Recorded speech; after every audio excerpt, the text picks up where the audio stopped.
Welcome to the last EGBA webinar for the week. No one's as happy as I am, for sure. So before we dive into today's topic, just to set the scene. So this today's topic is data to action, sorry. So we're looking more into player protection. Next slide, please.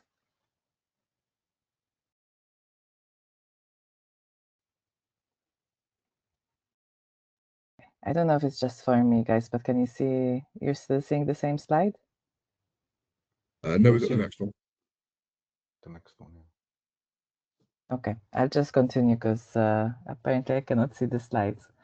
So mainly today we have today's agenda. So I'll begin with a short introduction and then we'll have a presentation from Dr. Michael Auer. And after then we'll move into a panel discussion featuring Michael, myself as a moderator, we have Ryan from Flutter, Yardena from Mindway AI, and Dave from Epic. So move forward.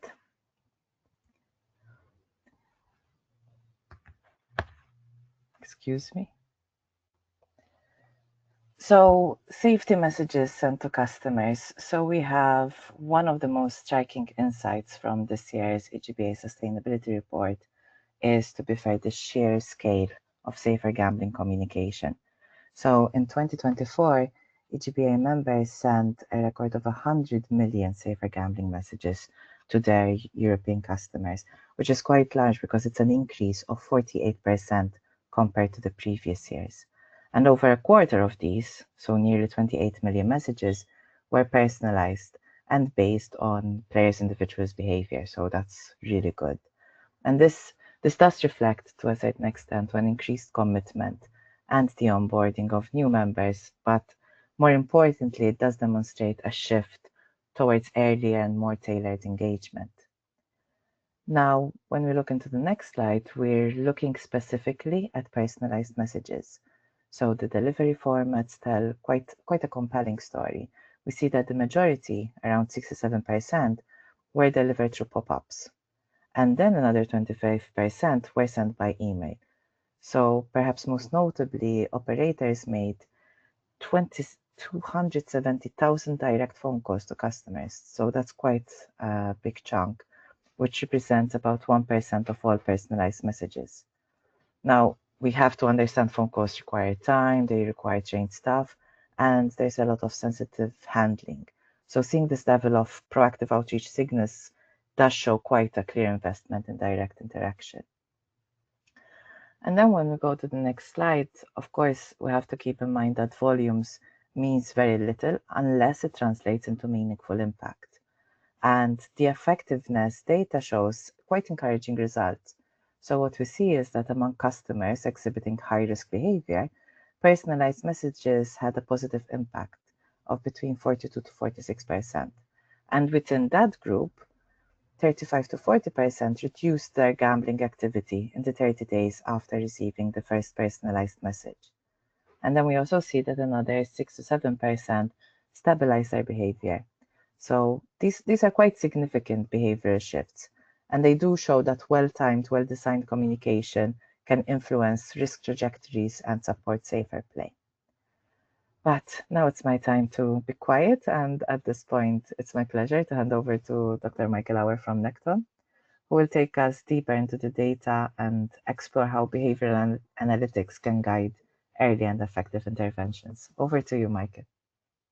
Thanks, Maurice, and thank you, Barry and Ekbar, for inviting me and giving me the opportunity to talk a little bit about data, about the research. And a couple slides will overlap from last year's presentation, but there's also some new, very interesting stuff in there. And it's all about, effectiveness of RG procedures, of personalized messages, which is, my strength. That's the focus of my academic research. Barry, please switch over to next slide. What we never must forget, and this slide for me is crucial, this is like from a study I published all the way back in 2012, and there are even earlier studies from David LaPlante from Harvard. Players have usually a very bad idea, you know, about their gambling. And I'm sure that, you know, Dave from Epic, you know, can probably confirm it's very hard for them, you know, to track their behavior, especially when it comes to casino gambling with the high event frequency. How would they ever be able to know, you know, how much they spent? And when you look into especially the, you know, self-report studies, which are not based on player tracking data, players often ask, how much do you spend last year? How much did you spend last month? And what I actually, you know, meant to report here, is it how much they deposited? Is it how much they bet? Is it the net deposit? So lots of different metrics. So I myself, I'm not sure how reliable these numbers are. And in fact, we have a couple studies here where we asked players, how much did you spend? How much did you lose deposit? So we have different, you know, attempted different metrics, and we compare it to the actual spend. And what we see here is a very random scatter plot, a very random cloud of dots. And that means players have basically very bad idea about their spending. On average, it really works, but the issue is with the extremes, right? And those are the ones we are, of course, mostly interested here, the ones with, you know, higher or extreme spending. And we found that the more they play, the more likely they are to underestimate their spending, and they underestimate their losses and they overestimate their winnings. And this is the justification for all of what we are doing, and what Maris said before in doing all the personalized message reports from ECBA. We need messaging, right? So we need to inform players about their gambling before we even talk about detection of problem gambling or anything like that. We need to be transparent. We need to provide them information at all times, readily available. Unfortunately, in Europe, lots of regulation, meantime, you know, is leaning towards that. You know, in other geographical areas, you know, it's less dominant, and hopefully, you know, we are getting there over time. So the message here is, players have a bad idea of their spending. Without information, how can they play responsibly? Next slide, Barry. So here, there's a little table, you know, that I have recently built, and that's part of my next publication that I'm working on with Mark Griffiths. And this table should give us an idea about relevant regulations. So I won't go through the entire table here. I can send it to you, drop me an email, or, you know, the webinar will also be recorded. But the thing is, regulation is quite hybrid, and hybrid also within, you know, a very small geographical area, relatively like Europe. And we have to adapt here, right? So when we develop RG tools, like, for example, you know, Ryan with Flutter, which, you know, run brands, you know, all over the globe, and we have to take that into account. And the most extreme cases I, you know, highlight here is maximum spend limits. For example, in the Netherlands, meantime, we have limits of 700 and 300 deposit limit a month, depending on the age. Young adults have lower limits, of course, because they're more vulnerable. In Germany, we have the €1,000 monthly deposit limit. Some countries have mandatory limits, some have voluntary limits. So it's extremely hybrid, and we have to take that into account because it impacts player behavior, right? So I always try to draw this analogy, right? If you put Max Verstappen, the Formula One race driver, into his Red Bull race car, he will, you know, go at top speed. Put him into, and sorry, I hope I'm often not offending anybody here, into a Dacia Logan, you know, he will go at top speed too, but the top speed will be what's facilitated by the car. And so in the same way, we have to take into account the different regulation, and especially look at behavioral metrics like depositing frequently, playing odd hours, playing long hours, taking risky bet, and not solely focus on monetary spending, because very often this is limited simply by the regulation. Next slide, Barry. So that's also part, you know, of my next paper. And in fact, there is another one which just came out by a researcher called Forrest. Sorry, I don't recall the first name.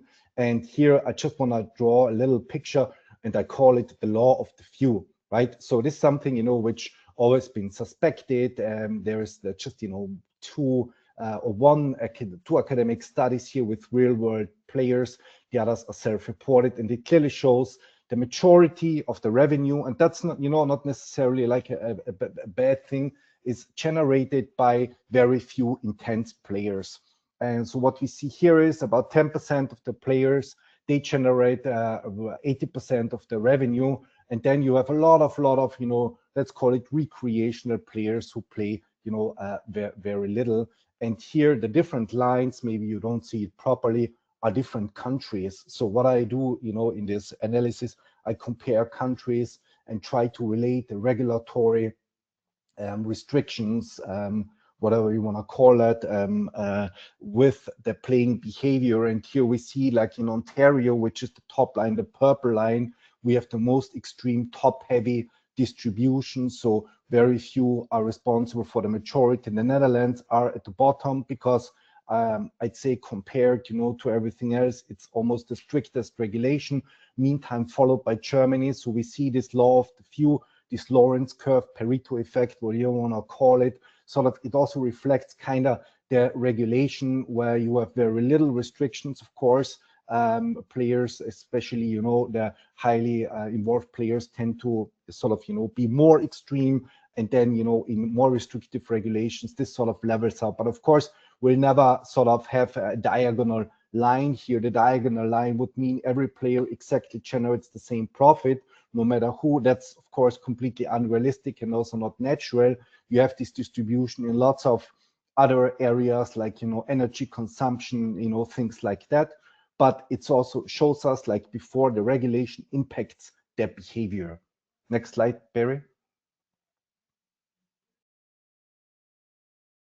So that's now, you know, let's say 180 degrees, something completely different. So what you see here is personalized messages, just like we saw it before, you know, in the ECBA sustainability report. And that's, you know, again, something which will reflect in an academic paper, because that's simply what I do. You know, I look at those things like we saw before, but, you know, I try to really sort of, you know, do this in a controlled experimental design or matched pairs design and really get at the bottom of the things. So what's happening there is players receive messages, and then some of messages contain links, right? And you might think, now this is banal, but of course you have to sort of analyze it. You have to support it, you know, with statistical tests, significance tests. So what I did is there are a couple messages, you know, on the left-hand side in this bar chart, which contain links. So a player can directly click on the link and adjust, update the deposit limit. On the right-hand side, so right of the vertical dashed line, these messages do not contain any links. So there's a message, okay, it says you have been depositing more money into your account and you should not set the deposit limit to help control your spending. And they can click on the link in the pop-up and immediately direct it there, or no link. The question is, does the link actually help? Because the link facilitates, of course, it's more likely somebody changes the deposit, but does it really work, right? So I'm trying to substantiate it, analyze it, publish it. And here we see clearly it works. The horizontal line on the left-hand side tells us that 9.3% of the players who read this message with the link change the limit. On the right-hand side, 5.8% of players which are prompted to set the limit and there is no link in there, they do so, right? So we see, is there a link? 9.3%. Is there no link? 5.8%. So you might now think this is marginal, but it's not, right? So it works, it's significant, it's 4% more. Of course, we can always increase it with different pop-ups, you know, pop-ups to this group, to that group, but the link, including a link, clearly works, and that's something, you know, which has to be shown also statistically and academically. Next slide, Barry.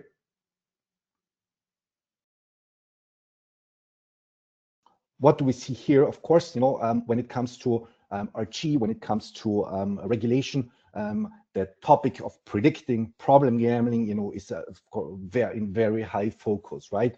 You know, lots of regulators actually have included requirements to apply algorithms to monitor player behavior. I think just recently in Brazil, a fine was handed out to an operator who obviously didn't do such a good job.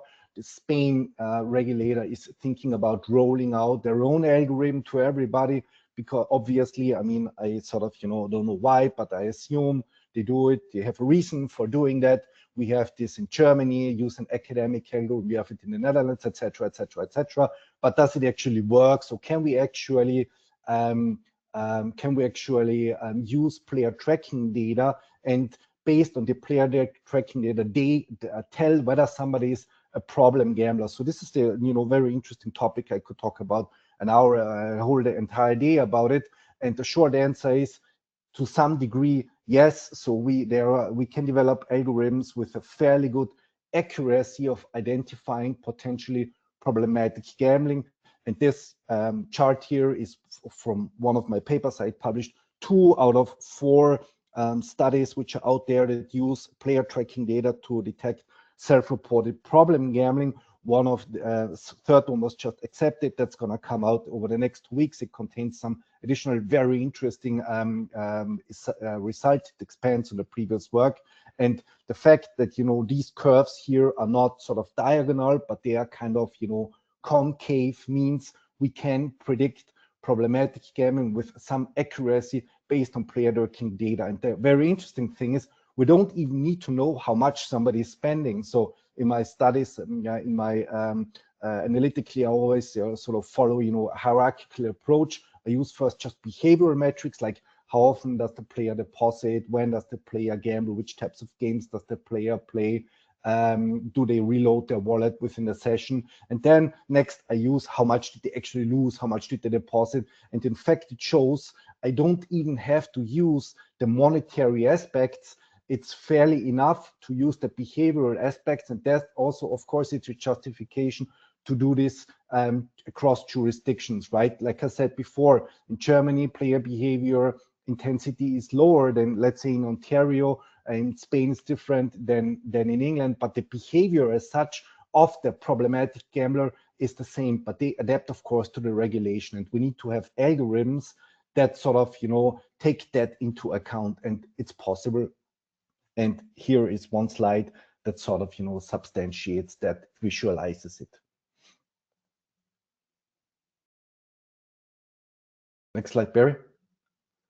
So that's another slide that we used last year. So something, a little bit of a different approach on messaging. So what we did here is we actually use a positive moment in a player's sort of gambling experience to nudge them to do something. So what happened here is once a player wins a larger amount of money relative, of course, to their gambling, we intercept and message the player to withdraw. And this works.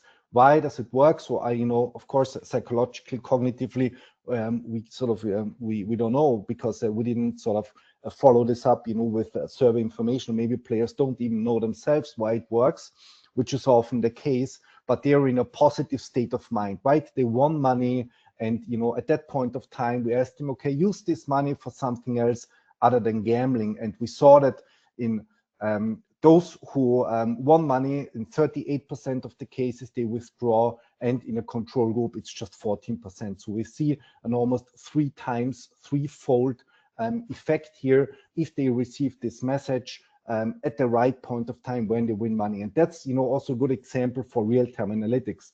We talk a lot about AI, we talk about machine learning, we talk about big data, etc., etc. And we have to utilize all of this, because this message, of course, only makes sense when it's real time. When we track somebody's behavior, we see, okay, now, they have significantly won. Now is a good point of time, let's message them, especially if it's a guy who rarely withdraws, who follow the pattern of depositing, gambling, winning, re-gambling all the winnings at the end of the day, leaving the gambling experience, almost broke, with a balance of 0 or near 0. But we can use that point of time to message and sort of, break this cycle, and hopefully also increase loyalty in return. And I think, Barry, correct me if I'm wrong, minus the slide we removed, we are done here. Drop me an email if you are interested in more detail, and I'm very much looking forward discussing all of these topics with my colleagues here. Perfect. Thank you, Michael. So just to let you know, I will be checking the questions that you're sending over, and I will try to integrate them to the panel discussion as well for the participants. I see that someone already commented if you can get access to the recording after the session. And this will all be available. So it will be on safergambling.eu and also on the AGPA YouTube channel.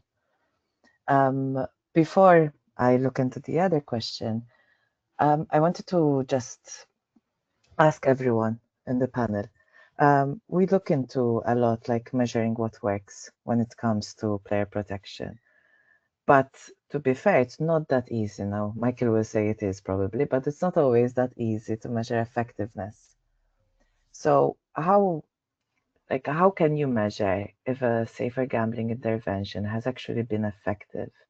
Because obviously, like, do we look into 14 days after? Do we look into 30 days after?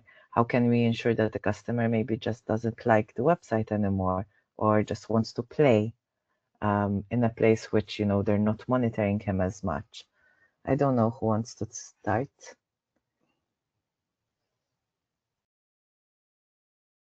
I can pick this up. Okay. Hi. I think for me, an effective intervention is more where you can actually see a shift in behavior. So not just activity log, but a really meaningful change in behavior. And a lot of operators tell us that that's where they struggle with, right? And to understand if the intervention is working or not, simply because it's very difficult to measure the impact.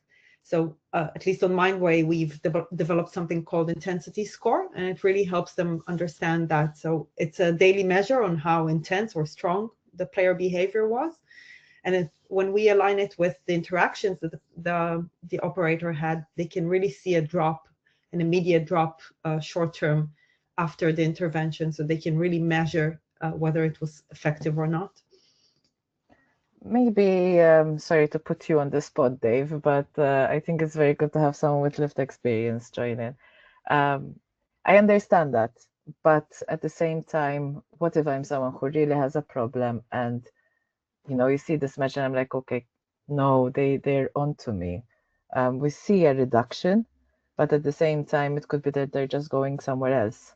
I don't know, Dave, if you could, like, just from your perspective. Absolutely. Yeah, I completely agree. I think I agree with Yardena as well. I think one of the key themes that we see when we consult with operators is that the key question we get asked is exactly that. How do we know that prevention works? And I know that both from my time as part of the industry, it was one of the hardest things that I ever had to quantify. When people used to come to me and say, it's great, we spend all this money on preventing harm. Show me that it's working. It was a really difficult thing to quantify. And we did exactly that. You know, it was showing that has their behavior returned to previous what we would determine as normal levels of activity? Has it gone back within what we would expect? And we'd look at that. Have they done things like, has there been an increase in safer gambling tool usage, for example? Were ways that we monitored that. From a lived experience angle, though, as you've just said, Maris, I completely agree. I think a lot of us had lots of accounts at the time. You know, some of my colleagues had 70, 80 plus gambling accounts with various operators around the world. And at the time, probably would have gone, these guys are on to me. I'm going to stop gambling with you for a while so that you think that the interaction has done what you wanted it to do, whilst I go and continue or increase my spending now somewhere else. And then when that operator interacts with me, I'll probably do the same and I would move on between those accounts. So it's very difficult to know whether that's happening. And the one thing that I would say that is most effective is it's that interaction that you have. It's, you know, operators have a huge wealth of data in the background now to pick up on, using things like Mindway to pick up on all of the different changes in behaviors, to see how their behaviors are changing in real time almost. And it's about using that data successfully during those interactions and bridging the gap between data and the human. And it's only really through truly understanding what the customer is going through in the situation that they're in that you can measure whether the impact has been there. Because ultimately, if there's an increase in activity, for example, and you put it down to something like they've now become twilight play during the night, has that been because of a job change? They may have changed to a job that now means that they're keeping to that pattern, in which case that activity shouldn't change moving forward because that's the new normal for them. So the only way of successfully mitigating that potential risk is by understanding the situation that they're in. Thank you. Maybe Ryan, from an operator perspective. I think from our view, to layer on to what we've just had, I think effective, it has to be measurable. I think that's key. And it's got to be positive, sustained behavior change. making that sound quite simple, but that actually depends on the context, the player behavior, and I guess the intention of the interaction.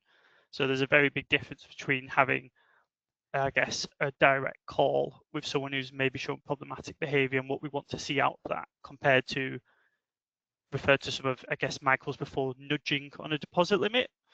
These are very different areas of what the interaction should be and what the outcomes are going to be driven from that. Also, I think from Flutter's view, under our play well, we really aware that across jurisdictions, cultures, even verticals, there's nuances there. We know that most people do play well, gamble safely, but then there's a long tail as we go down of where there's problematic play, and that's where we need to nudge. We've got our tools, got our goal of 50% by 2026, 75% of tools by 2030. That's a real area where, going back to some of what Michael said, where we think that nudging comms effectively and tweaking what that is at the right level to make sure that, as Dave mentioned as well, we're very aware of churn and like self-exclusion, which may be a good or bad thing, but mainly on we want to keep the customer to help them and show that we've got the tools here to support them. And a key area within that, as we've alluded to, is the effectiveness. So from our perspective, we know tools are good, but there's more to be learned on the effectiveness of when we apply, say, a deposit limit or a customer's done it, to what extent does that help them? What other behavior indicators has this shown? Has this reduced X? Has this helped Y? And as part of that, we have the different strategies with the local brands who kind of tailor up to that and help demonstrate that progress. I don't know, Michael, if you want to jump in and add anything from your end. Yeah, short comment here. Yardena mentioned, intensity score before, and what's really important here is to shift, our view from monetary spending to behavior, because whatever, the garbage man, working the streets of I don't know what, for him 300 a month is a lot, right? But it might not even pop up in the top whatever 10% of the players. It's negligible, right? And for somebody else, it might be 2,000 or 3,000. So what's really, here we should, we have to focus on behavior and not on gambling spend. No matter, how much somebody can spend, their behavior will reflect it. They will they will act impulsive. They might, deplete their limit at the beginning of the month, be dormant, come back the next month, right?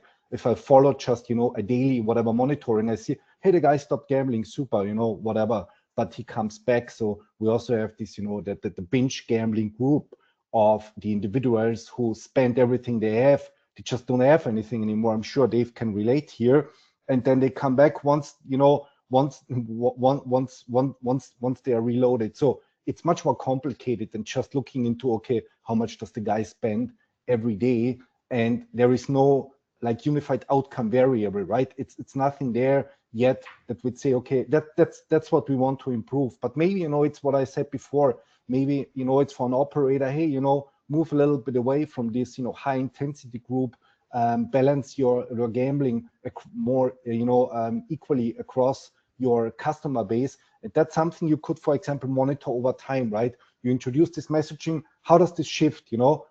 How does my player base shift? How does their behavior shift? Of course, taking into account, okay, do they churn, go elsewhere? That's also something, because if somebody stops gambling and they're like in an extreme phase, it's very unlikely, because it all comes down to stages of change. Nobody changes their behavior based on our messaging if they don't want to do it, right?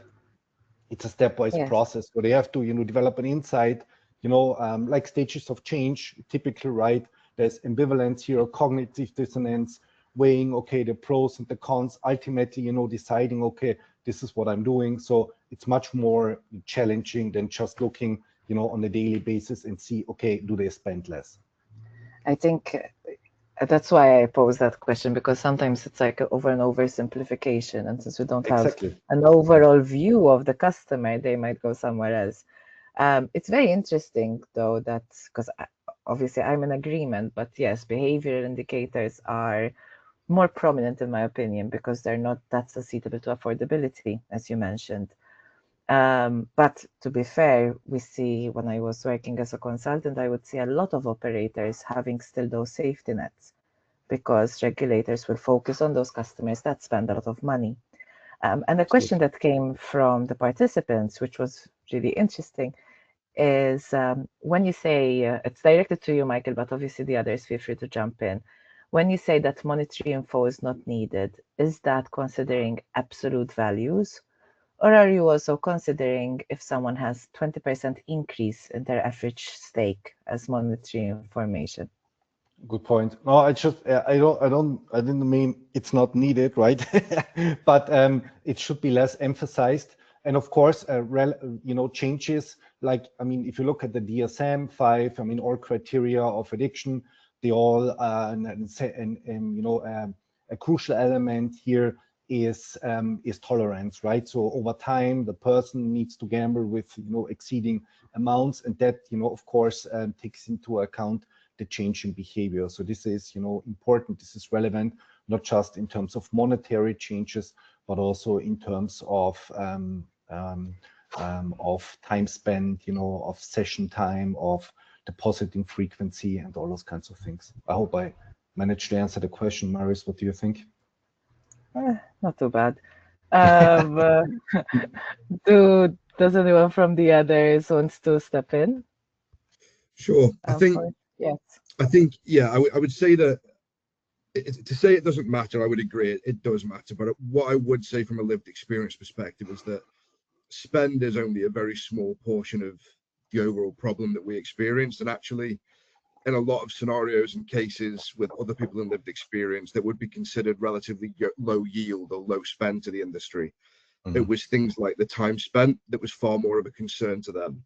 And one of the most common things that you will hear from anyone that you speak to that has lived experience is that it's not the money that they regret, it's the time lost with relatives, the time lost with loved ones, and things like that. There was a far bigger impact down the line.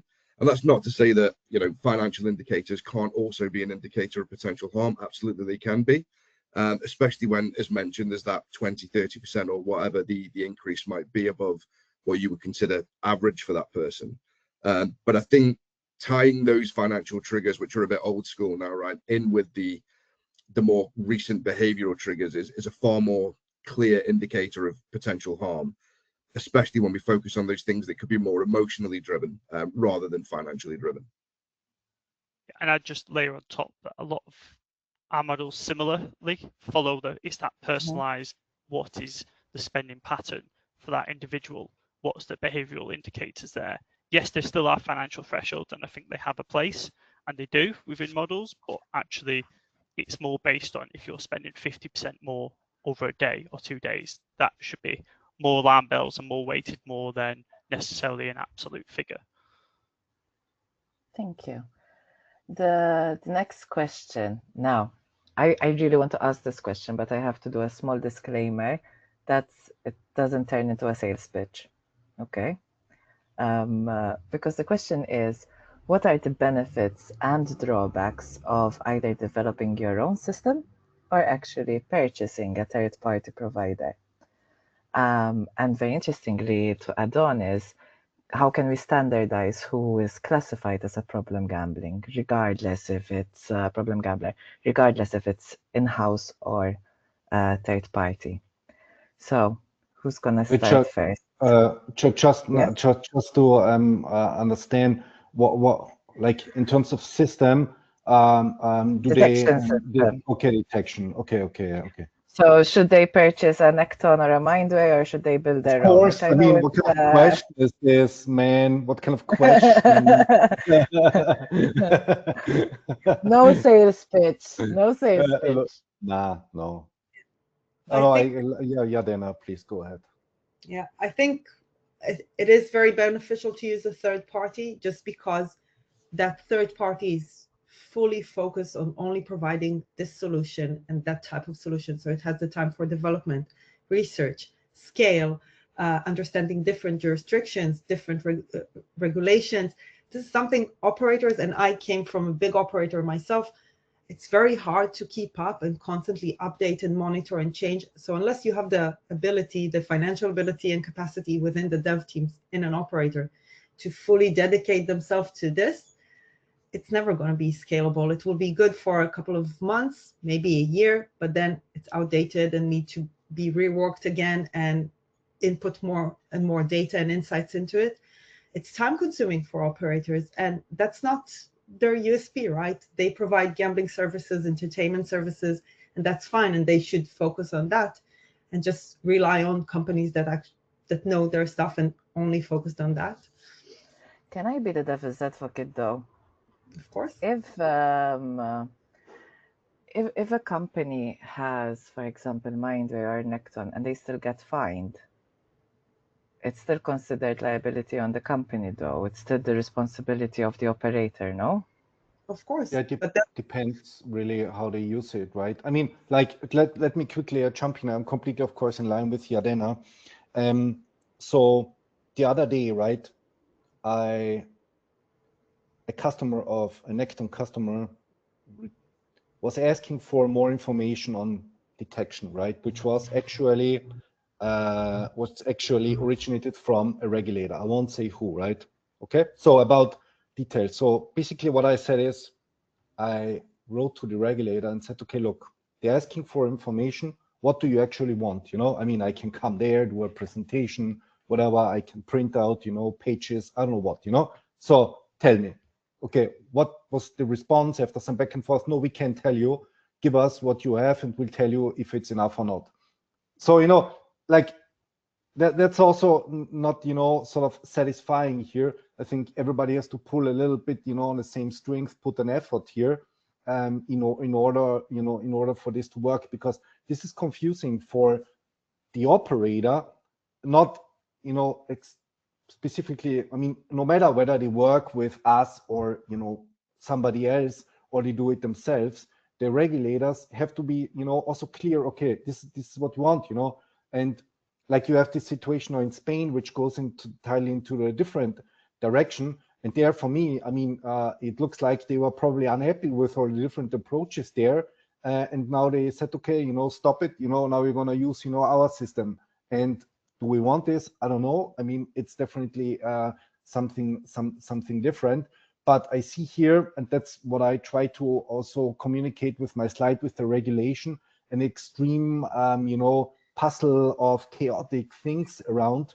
Like, I give you another example. Sorry for taking too long, right? So in the Netherlands, we have now the 700 euros, okay, maximum limit.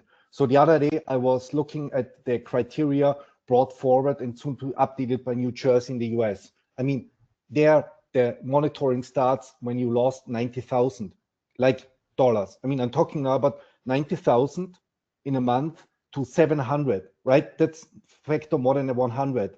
I mean, that sort of, for me, it makes me kind of sad, because I'm thinking, I mean, is there no research out there? Like, you know what I mean? Like, are we, you know, I mean, that for me would reflect theoretically completely, you know, new area of whatever space exploration or something like that, but it's not. I mean, there's lots of research out there which clearly could give us guidelines, you know, if we follow that. I love how you didn't really answer what is the best one, but it's okay. And even the liability question, you kind of deviated from it. But I'll go to Ryan next as an operator. I mean, I know the struggle. There's multiple jurisdictions. There's a lot of different things. And I mean, I don't know if you want to chip in about the external or internal, but I'm also very interested in which KPIs do you find most meaningful internally, and which ones might vary from different markets and different jurisdictions?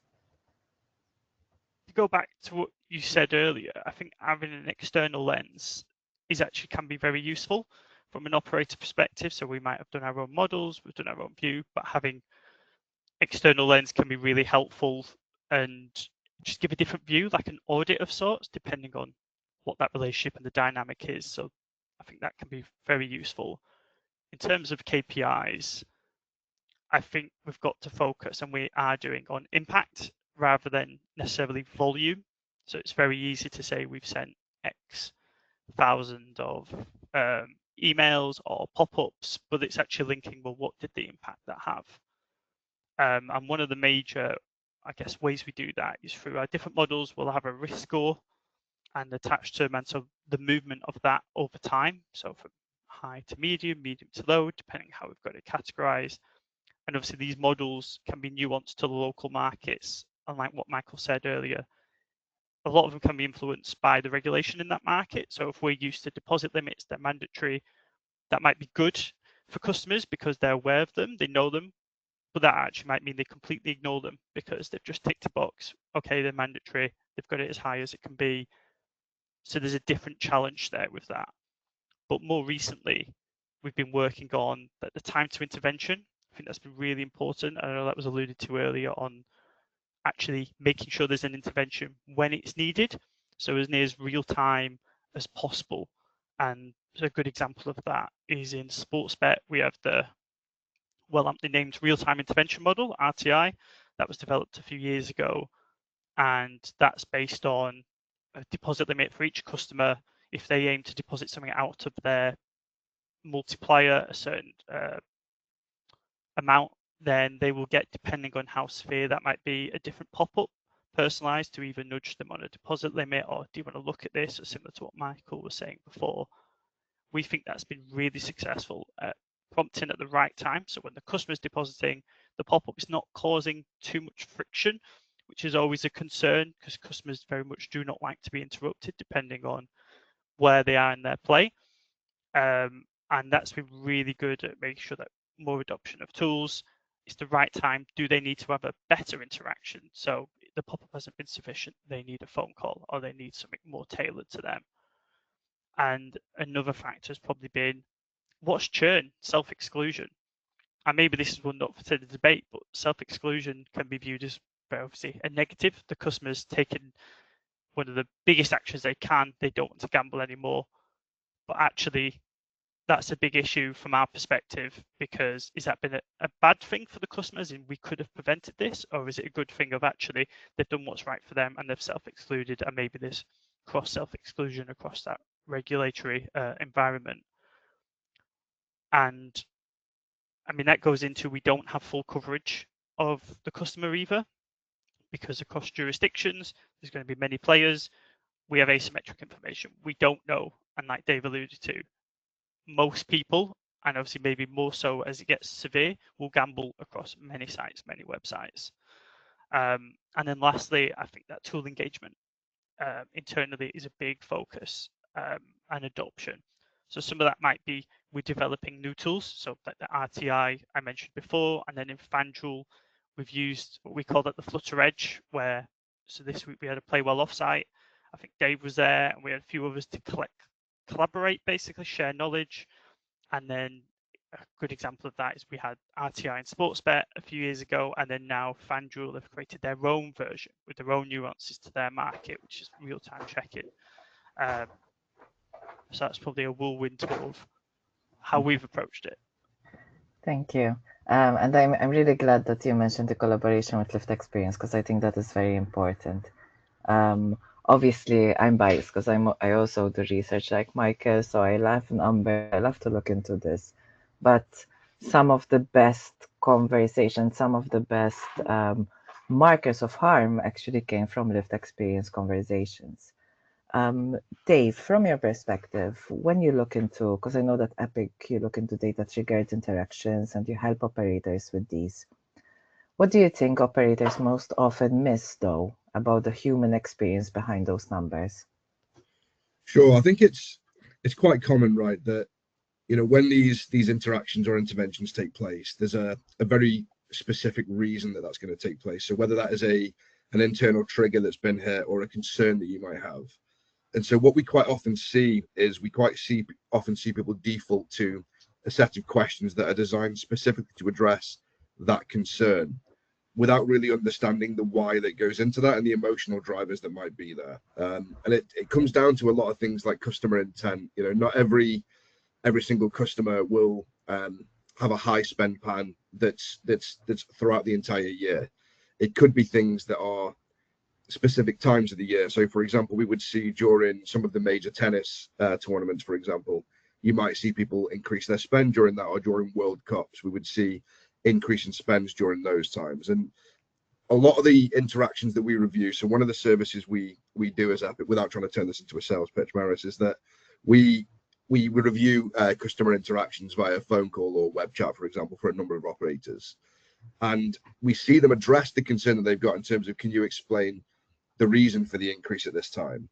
But then don't really go into the, I suppose, the humanistic element behind that of why, in terms of, is this something that you would normally do? Would you consider to do this multiple times a year?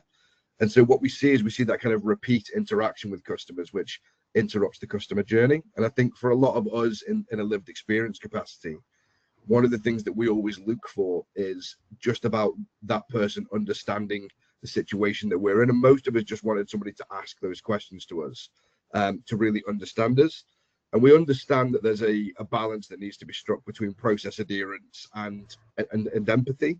But it's about getting that balance right. It's about having an interaction that is grounded in the moment, and so that the customer feels heard and listened to. And as a result of that, is often more forthright in giving that information. And so when we do some of the work that we do, when it looks into kind of data triggers and the behaviors that go into them, it's about how they successfully use those triggers beyond that. And to briefly touch on the point we were discussing a moment ago about whether the operator should develop their own internal platform or use a third party, I think irrespective of whether they use their own platform or a third party's platform and the benefits that either one of those could bring, it's about how they use that data once it's been received. And one of the key things that we've done is, and for those that don't know, we work closely with Mindway AI around the globe, is we help a lot of operators interpret that data into actionable interactions after that, and how they can use that data to successfully come to a impactful and meaningful end state of an interaction with a customer. You did kind of go a bit sales pitchy, yeah? Tried to avoid it as much as I could.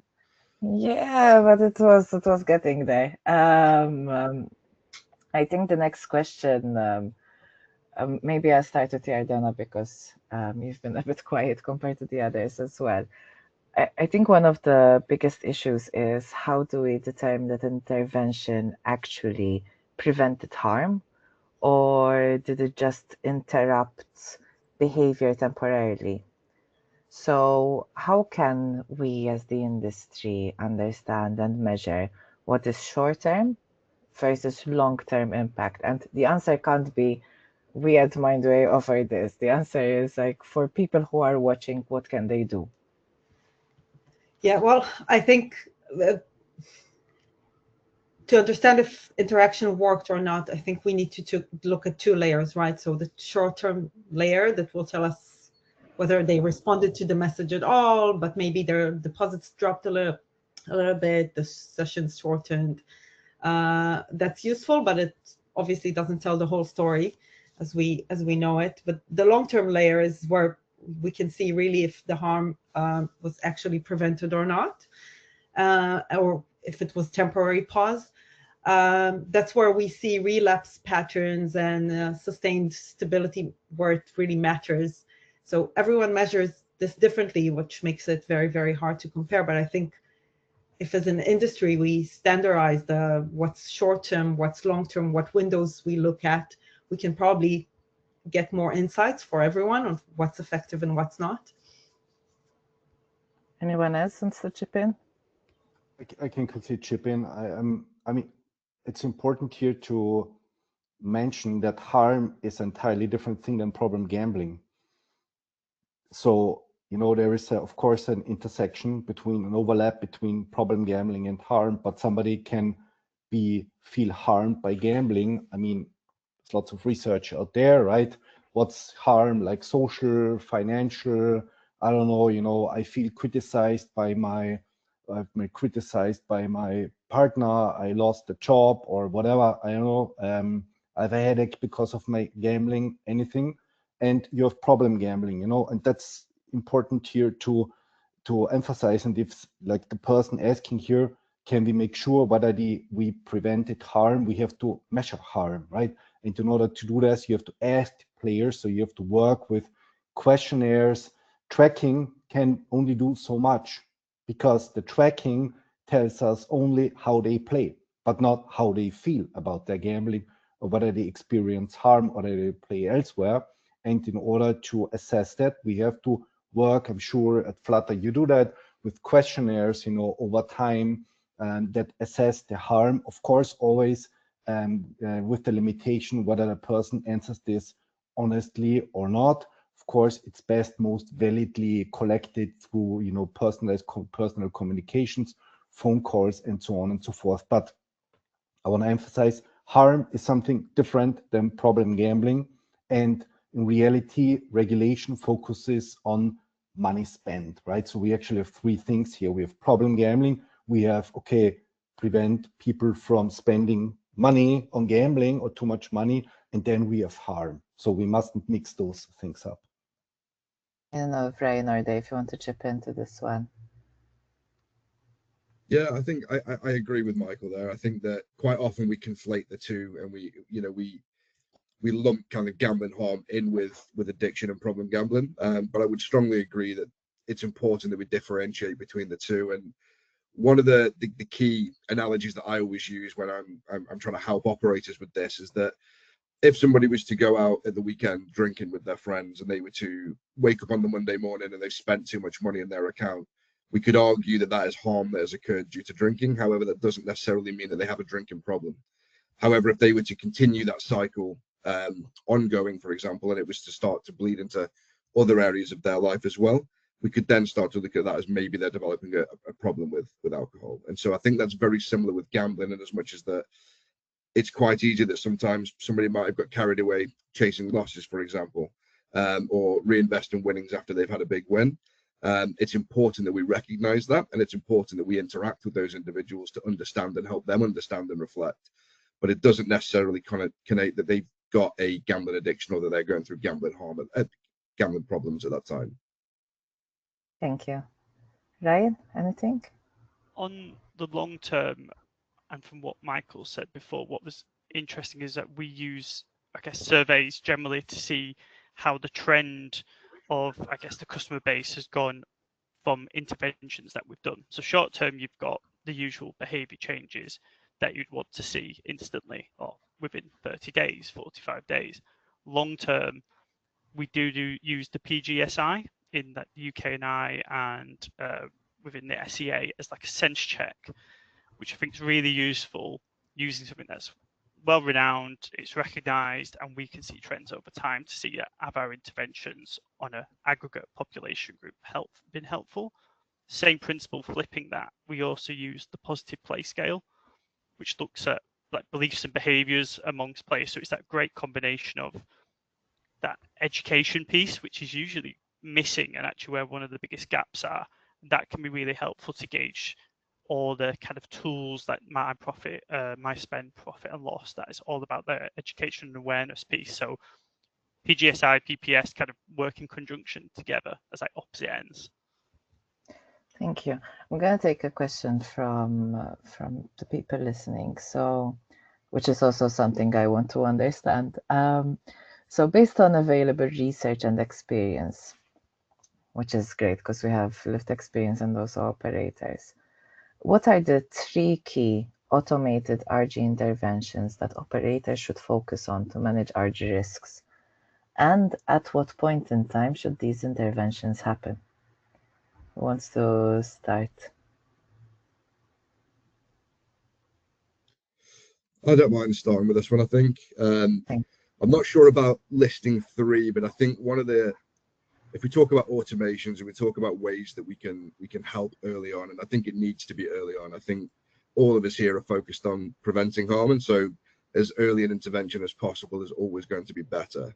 I think one of the key things that I'm a huge advocate for, and I know that we are, is bespoke automation. So in terms of where possible within a customer journey, rather than having specific thresholds or criteria in which they receive an automated email or an on-site message that is generic in nature, the more tailored towards that individual's activity and behaviors as possible, the more that we've seen an increase in that actually having a positive impact.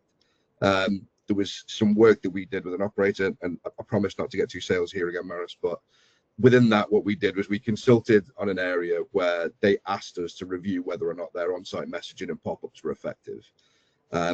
And after some consultation with them, we changed the way that it worked slightly with the user flows that they had, to now specifically recommend tools that would be beneficial to them. So rather than a generic, here are the safer gambling tools that we've got, and here's what every single one of them does, instead it would recommend the tool that was most likely based on their activity. So if they were increasing in spend, it would recommend things like deposit limits or loss limits, for example. If it was a time concern, they would recommend things like curfews and cool-offs. And we actually found that during that, and I can't remember the exact figures, but it was a significant increase in uptake in tool usage when it was actually recommended to them. And so I think when we look at preventing potential harm down the line, if we were to use things like propensity for gambling harm that a lot of operators now use with things like Mindway, where they can predict those behaviors may increase over time, having those succinct and accurate interventions early can only be a good thing. And I think when I look back at my own journey and some of my colleagues' journeys in our gambling career, if we would call it that, I think that was definitely something that could have helped us early on. Thank you. Anyone else wants to chip in? Maybe Yardena? I think very similar to what Dave is saying. So from my experience in an operator environment is very similar. We found that as we are more specific with our advice, people actually take it in better. One of the things I found very, very useful with players is especially around binge sessions, because we see the importance of stopping someone mid-binge, making sure they realize this is not normal behavior to anyone, basically, and maybe suggest a break. So what we've done in the past was just to surface, hey, you've had that over, I don't know, 1,000 spins, or you've been doing over 1,000 spins within the last 10 minutes.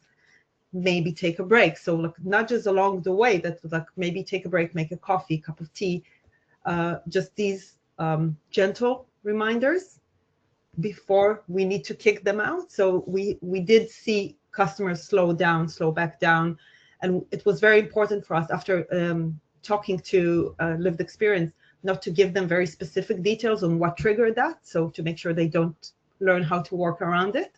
That was the most valuable feedback we got from lived experience around these type of messaging. Don't be too specific, be personalized but not specific, and that's a balance that's very difficult to strike.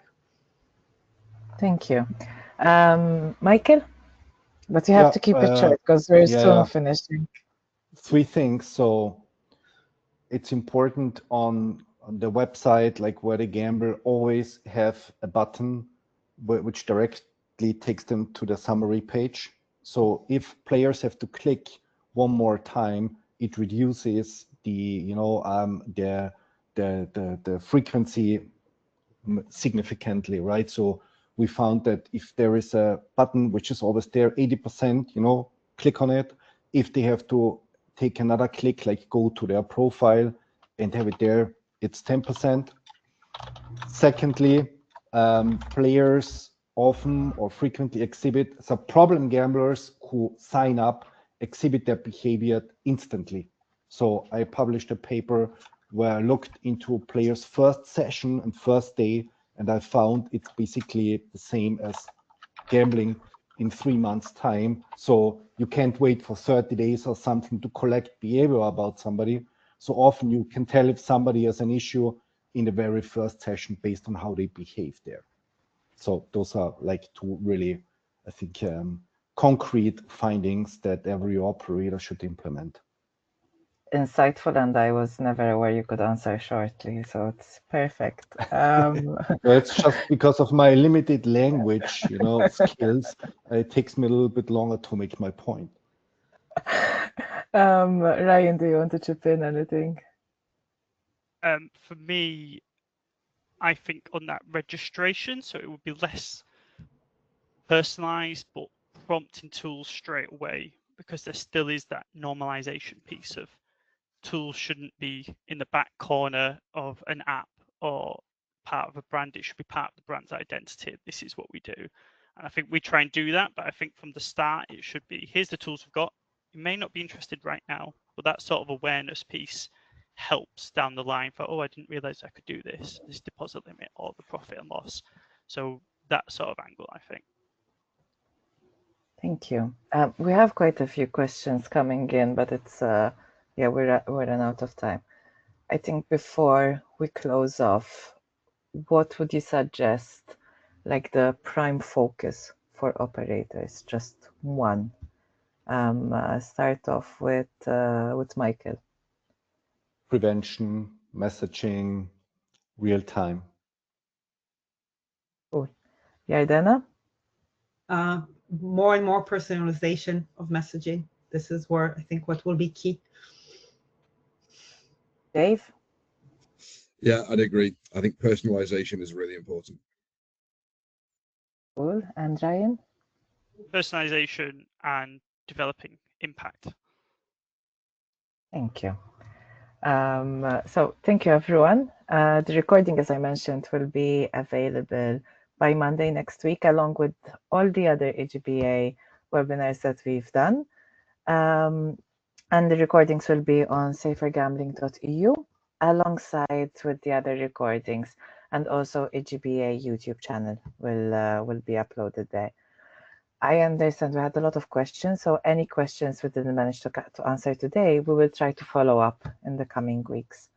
So thank you guys for joining me today. Thank you for managing not to turn everything into sales pitch, and thanks for the very easy conversation.